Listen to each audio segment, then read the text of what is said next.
वहां जाएगा, ऐसा हो जाएगा, और भटकाने वाले भटकाएंगे आपको, बहुत भटकाएंगे। कोई कहेगा ये दोष लग गया, कोई कह गया वो दोष लग गया, कोई कहेगा तुमको ये तकलीफ हो गई, कोई कहेगा तुमको वो तकलीफ हो गई।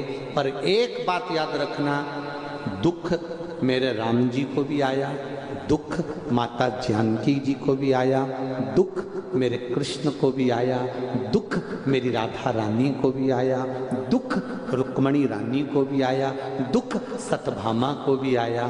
तो हम भी तो वही हैं, हमको भी आएगा। पर क्या राम जी भटके थे? क्या भगवान कृष्ण भटके थे? क्या करा? जब राम जी के जीवन में दुख आया तो उन्होंने शिवलिंग की स्थापना की, शंकर जी का पूजन करा। समुद्र नहीं मान रहा तो भी शिव की आराधना कर रहा है, वनवास मिल गया तो भी शिव की आराधना कर रहा है, शंकर भगवान की पूजन कर रहा है। क्यों? नहीं तो वो किसी से पूछ लेते कि महाराज जी बता दो हमारा दुख कैसे मिटेगा, कोई विद्या हो तो बता दो। पर राम जी के पास में कितने सारे संत, कितने गुरु थे, किसी के पास गए नहीं। उनने शिवलिंग की स्थापना करी, पूजन करी, आराधना करी। भगवान शंकर उनके लिए मार्ग प्रशस्त करते चले गए और पार हो गए। भगवान कृष्ण ने एक शादी नहीं करी, 16,108 रानियां भगवान कृष्ण की थी। एक औलाद नहीं हुई भगवान कृष्ण के यहाँ, संतान नहीं हुई भगवान कृष्ण के यहाँ। बिलक पड़े, रो पड़े, गर्गाचार्य बाबा जी को बुलवाया, मेरी 16,108 रानियां, संतान नहीं है, आप कृपा कर दो। गर्गाचार्य बाबा ने कहा तू चिंता मत करो। भगवान कृष्ण से कहा तुम एक रानी के साथ बैठकर शिव जी का अभिषेक 11 दिन तक करो। एक एक रानी के साथ भगवान कृष्ण 11 दिन तक अभिषेक करते रहे। जब 11 दिन तक एक रानी के साथ में अभिषेक किया भगवान कृष्ण ने, शिव जी प्रसन्न हो गए, वर दे दिया, तुमने 11 दिन तक मेरा अभिषेक करा है, एक रानी के साथ बैठकर 11 दिन तक अभिषेक करा, इसलिए तुम्हारी एक रानी से 11 संतान होगी।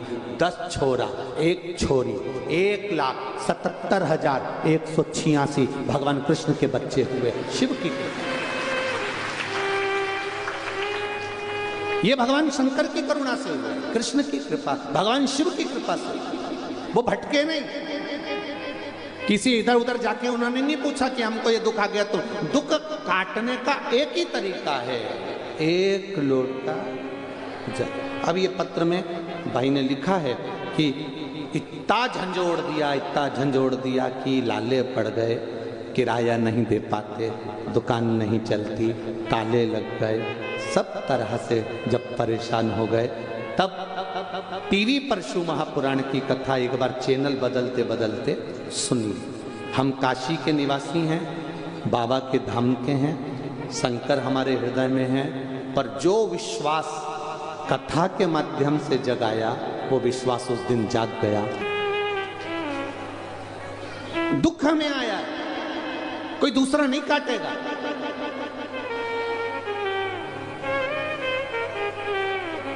कोई दूसरा नहीं काटेगा।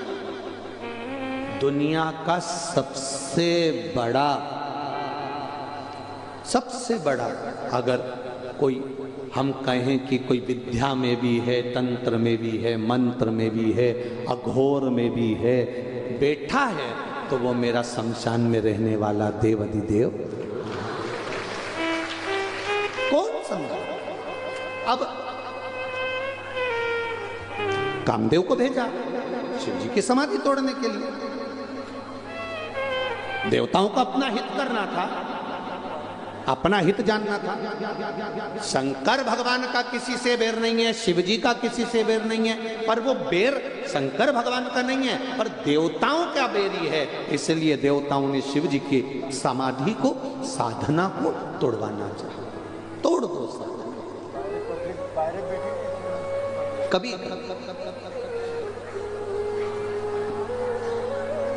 कभी हम मंजिल तक नहीं पहुंच पाते। कारण क्या होता है? हम भटक जाते हैं। मथुरा के विश्राम घाट पर 8-10 पंडा नाव में बैठ गए, भांग छान के पी के। 8-10 और उन्होंने नाव वाले से कहा कि आज नाव हम चलाएंगे, हमको वृंदावन जाना है। मथुरा के विश्राम घाट से चले, नाव पे बैठे, पतवार ली और नाव उन्होंने खेना चालू करी। सुबह 9 बजे के बैठे थे, शाम की 5 बज गई, पर वृंदावन नहीं पहुंचे। घाट वालों से पूछा, हम सुबह 9 बजे के वृंदावन के लिए चले थे, ये कौन सा घाट है? तो कहा ये मथुरा का विश्राम घाट है। तो उन्होंने कहा यहीं से तो चले थे, अभी तक वृंदावन नहीं आया। तो उन्होंने कहा बाबा जी, तुम सुबह से नाव तो चला रहे हो, पर नाव को खूंटे से नहीं छोड़ा है। अगर ये नाव खूंटे से छूट गई होती तो ये वृंदावन पहुंच गई होती। उसी तरह हम लोग भी कई ऐसे ही हैं, बस सीहोर वाले महाराज ने कहा है तो लोटा भर के जल चढ़ा दो, पर अभी दिल से, खूंटे से छूटा नहीं है। खूंटे से छूटना मतलब सीहोर वाले महाराज के कहने से नहीं, अपने दिल से, कि मैंने कथा में सुना है महादेव सुनता है, तो एक लोटा जल लेकर दिल से पहुंचे तो नैया पार हो गई। आसक्ति में नहीं पड़ना, वासना में, लोभ में, तृष्णा में, काम में। कई मिलेंगे दुनिया में आपको, कई भटकाएंगे, मार्ग से विभाजित कर देंगे तुमको, पर नहीं, हमारा राम, हमारा कृष्ण, हमारा शिव हमारा है।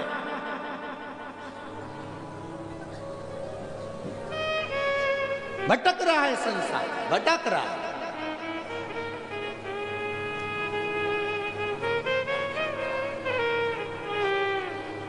माता के दूध में और थैली के दूध में क्या अंतर होता है? बताओ,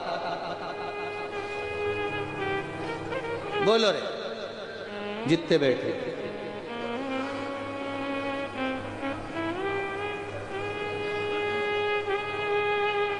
माता के दूध में और थैली के दूध में क्या अंतर होता है?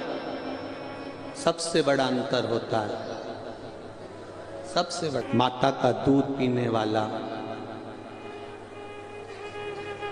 रामायण को पढ़ता है, थैली का दूध पीने वाला उसके पन्ने फाड़कर फेंक देता है।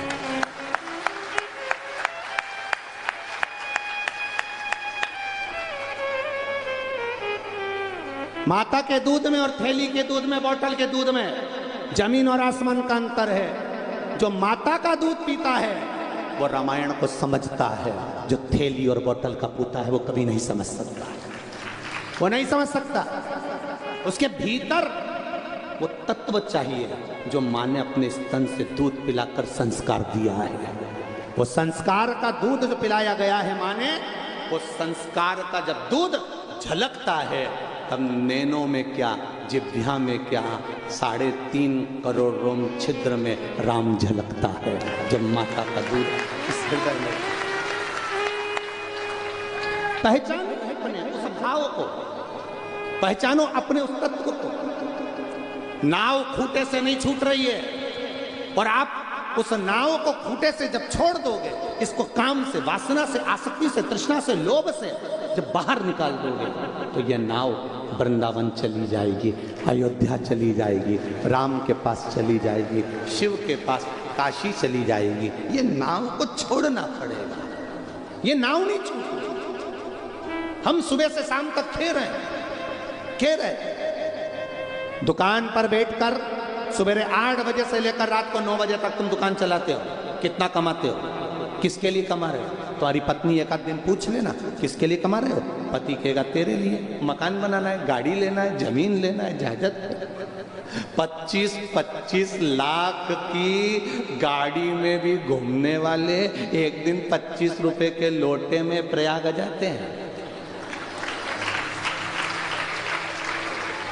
25 रुपए के लोटे में प्रयाग जाते हैं, और प्रयाग के लोग अच्छे से जानते हैं। सब जो आते हैं प्रयाग, ट्रेन में सीट बुक करा के, ऊपर लाल कलर की एक झोली, एक सफेद कलर की रखी है, पत्तल में रोटी भी रख रहे हैं, चाय भी रख रहे हैं। कोई बच्चा उस पे चढ़ गया तो चिल्ला के दो, नीचे उतर।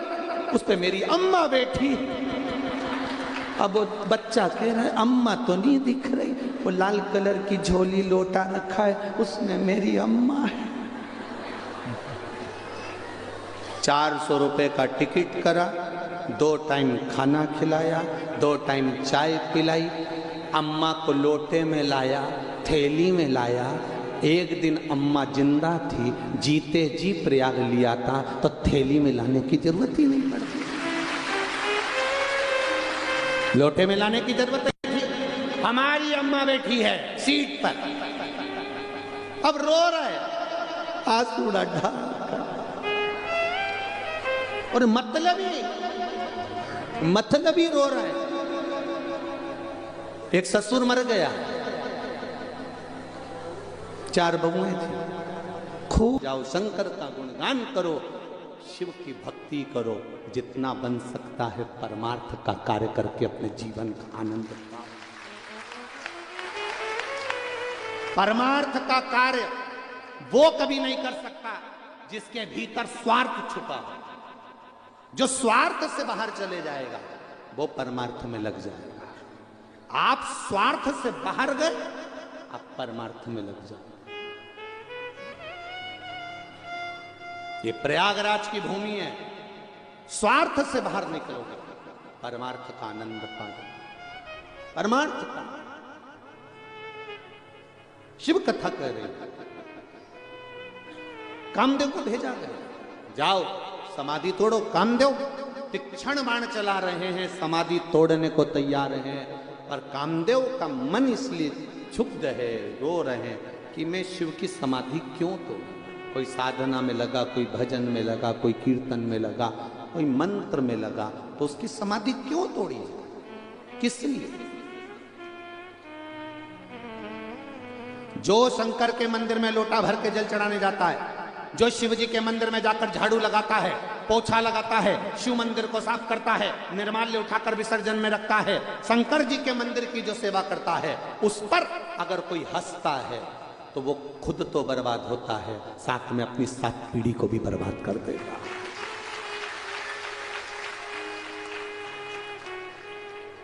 होते हैं कई लोग शंकर का गुणगान करने वाले। आप लोग भी लोटा भर के जल चढ़ाने जाते हो तो ए छोरा तेरी पत्नी को समझा ले, मुझसे मुंह मिला, मतलब उसको समझाया जाता। तो जब उसका नाम बीच में आ गया तो वो निपटेगा। उसका नाम बीच में आ गया, ये चली शंकर जी के मंदिर, बस अब तेरा क्या होगा काल। किसी से पूछा जाए कि किसी का दुख कम है, कोई तन दुखी, कोई मन दुखी, कोई धन बिन रहत उदास, तुलसी या संसार में सुखी राम का। सबसे ज्यादा सुखी है ये जितने बैठे हैं, संत साधु सन्यासी तपस्वी साधक उपासक महात्मा। और वो महात्मा जिनके भीतर आत्मा में परमात्मा बैठा है, वो महात्मा जिनके भीतर अगर कहीं लोभ फंसा हुआ है, आसक्ति फंसी है, तो वो भी सुखी है, प्रसन्न। आज ही महाराज जी से कह रहे थे, अगर 1 आध महीना प्रयागराज में आपके साथ रुक जाते तो 5 किलो वजन हमारा ज्यादा हो जाता। आप इतने प्रसन्न रहते और इतनी प्रसन्नता की बातें करते हो संत में, और जो जो संत आपके पास में आता है आप उसी के साथ प्रसन्न हो जाते। ऐसा नहीं कि कोई दिखावा हो या कोई दिखा रहे हो, ना ना ना, बस अलमस्ती, अलमस्त। ये मस्ती है, ये आनंद है, ये सुख है। शिव कथा कर रही है, कामदेव तीक्ष्ण बाण चला रहे हैं महादेव के नेत्र खोलने के लिए, और खुला, शिव जी का नेत्र खुला। जो नेत्र खुला, कामदेव जलकर रो पड़ी, स्वामी स्वामी कर कर रो रही है। कहां जाऊं मैं, देवताओं के पास गई, मेरा पति जलकर भस्म हो गया तुम्हारे कल्याण के लिए। तारकासुर को मारने के लिए, शिव के विवाह के लिए। मेरा पति चले गया, अब मैं किससे जाकर कहूंगी, क्या बोलूंगी मैं? देवताओं ने कहा आप शंकर भगवान के पास जाओ, शिवजी से प्रार्थना करना तो वो तुम्हारा पति वापिस देगा, ये निश्चित है। परंतु वो देवाधिदेव महादेव मिले तो उनका जो तीसरा नेत्र खुला था, उससे जो प्रकाश निकला था, उस प्रकाश में भगवान ना जाने कहां उजल हो गए। कभी कभी एकदम लाइट प्रकाश कर देती है तो आंख में अंधेरा हो जाता है, दिखता नहीं। कई बार कहां ढूंढूं मैं उन्हें? भगवान को ढूंढते ढूंढते ढूंढते ढूंढते शिव मिल नहीं रहे। वो कामदेव की पत्नी रति त्रिवेणी के संगम पर आ गई।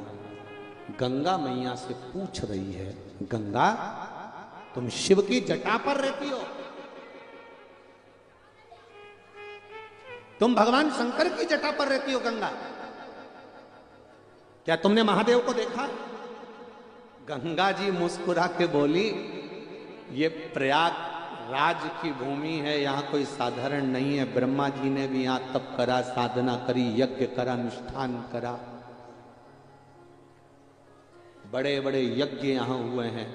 तुम भी बैठ जाओ यहीं पर, शिव यहीं मिलेगा, शिव यहां मिलेंगे। हाँ, रति बैठ गई।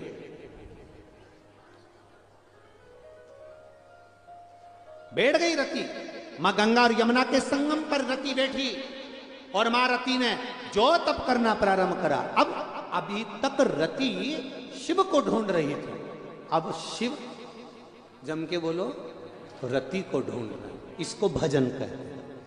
तुम शिव जी के मंदिर में जाओ, शंकर का गुणगान गाओ, शिव का भजन करो, शंकर का स्मरण करो, उसके बाद तुम भूल जाओ। शंकर भगवान तुम्हें ढूंढेंगे, तुम्हें ढूंढने की जरूरत नहीं शिव को, शिव स्वयं आएगा।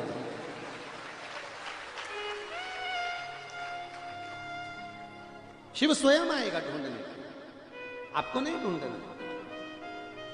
तो बस केवल उसका स्मरण करो, उसका स्मरण।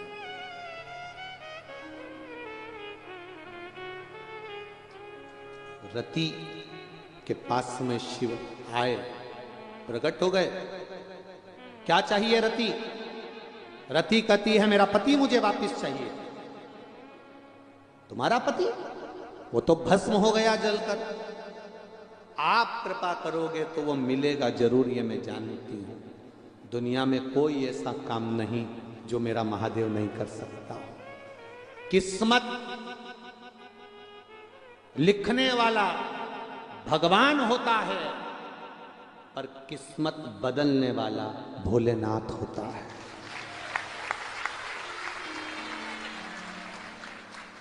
किस्मत लिखने वाला भगवान है। भगवान ने किस्मत लिखी है, किसी की किस्मत में सुख लिखा, किसी की किस्मत में दुख लिखा, किसी को तकलीफ, किसी को कष्ट, किसी को रोग, किसी को बीमारी। किस्मत लिखने वाला भगवान होता है, पर किस्मत में लिखी हुई लकीर को, किस्मत को बदलने वाला मेरा महादेव होता है, जो लिखे को भी बदल देता है। इतनी मोटी मोटी फाइलों को कहां छुपा देता है, ये महादेव होता है। बनाए फाइल, बना एक पत्र आया,